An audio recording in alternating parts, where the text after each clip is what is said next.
Cuando yo voy a confesarme, es para sanarme, para curar mi alma, para salir con más salud espiritual, para pasar de la miseria a la misericordia.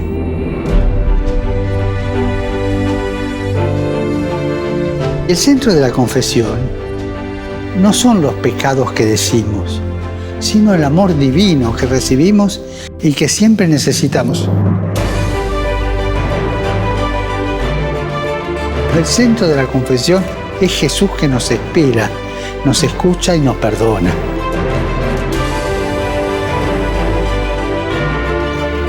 Recuerden esto, en el corazón de Dios estamos nosotros antes que nuestras equivocaciones. Y recemos para que vivamos el sacramento de la reconciliación con renovada profundidad y para saborear el perdón y la infinita misericordia de Dios. Y recemos para que Dios dé a su iglesia sacerdotes misericordiosos y no torturadores,